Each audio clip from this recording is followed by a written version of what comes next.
Assalamualaikum warahmatullahi wabarakatuh. Waalaikumsalam warahmatullahi wabarakatuh. Selamat siang anak-anak.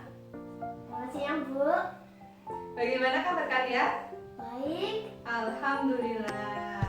Nah, sebelum memulai pelajaran, marilah kita berdoa bersama-sama. Doa mulai. Bismillahirrahmanirrahim. Rabbi shrah li sadri wa yassir li amri wahlul min lisani yafqahu qawli. Raditu billahi rabban wa bil islami dina wa bi Muhammadin nabiyyan wa rasulah. Rabbi zidni warzuqni fahma. amin. Ya, alhamdulillah. Nah, selanjutnya guru akan mengabsen siapa yang tidak berangkat. Ya, yang pertama Anissa. Hadir, Bu. Ya, yang kedua Desi. Hadir. Ya, yang ketiga Puspa. Hadir. Yang keempat Rizky.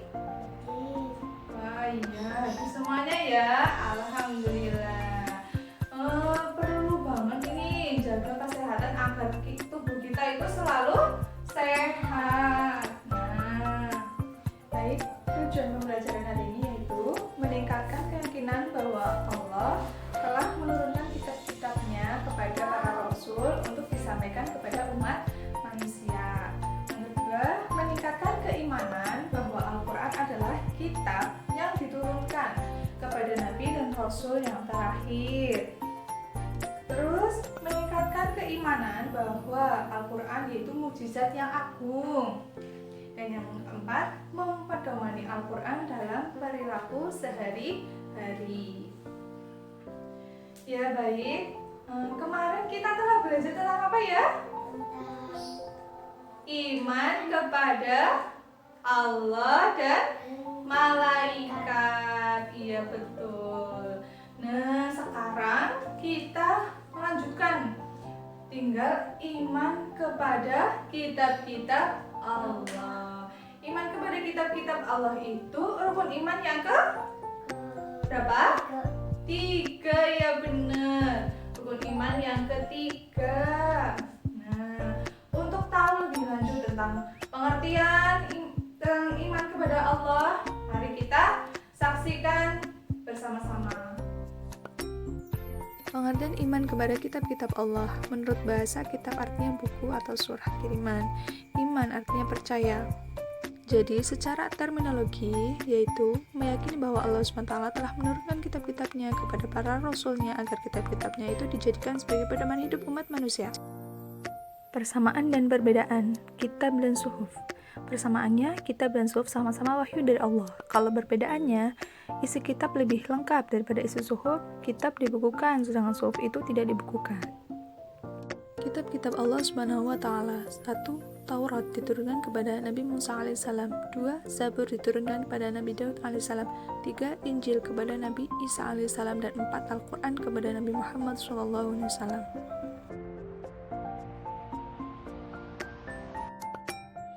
Fungsi diturunkannya kitab dijelaskan dalam Quran Surat Al-Ma'idah ayat 16, yang artinya dengan kitab itulah Allah memberi petunjuk kepada orang yang mengikuti keridhaannya ke jalan keselamatan, dan Allah mengeluarkan orang itu dari gelap gulita kepada cahaya dengan izinnya dan menuju ke jalan yang lurus. Periodisasi kitab-kitab.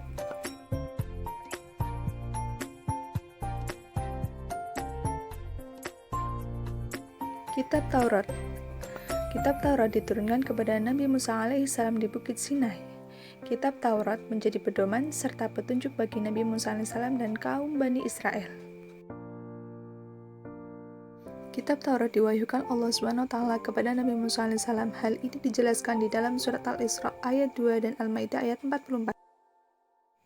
Kitab Zabur berisi 150 surat yang disenandungkan Nabi Daud alaihissalam, diturunkan di Yerusalem, berbahasa Kiptiah.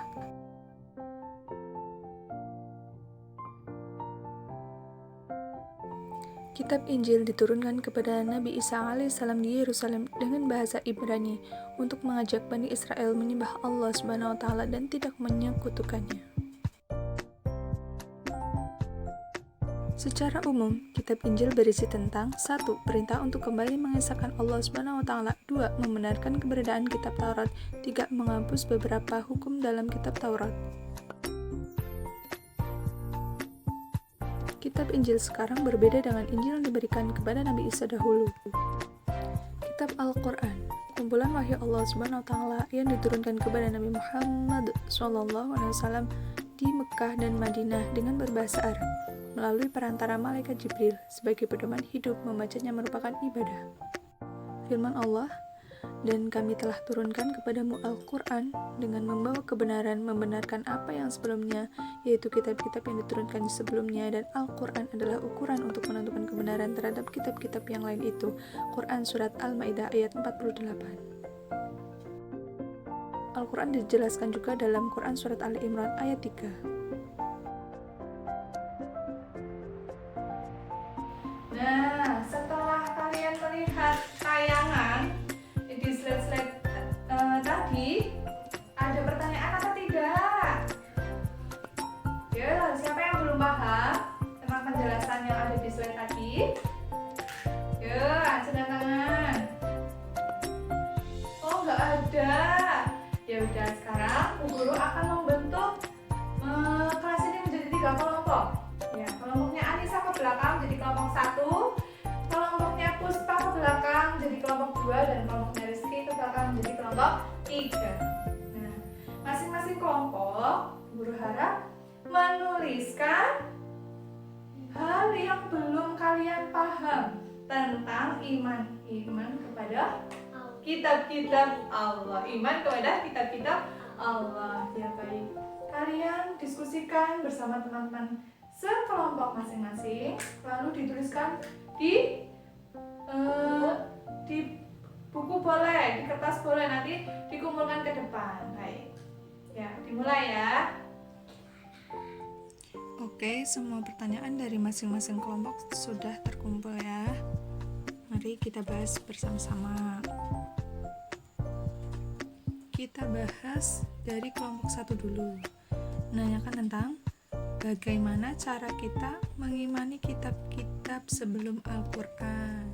Jadi, cara kita mengimani kitab-kitab sebelum Al-Quran yaitu dengan cara kita yakin atau percaya bahwa kitab-kitab tersebut datangnya dari Allah Subhanahu wa taala untuk Rasul pada umatnya di daerah yang telah ditentukan Allah Subhanahu wa taala.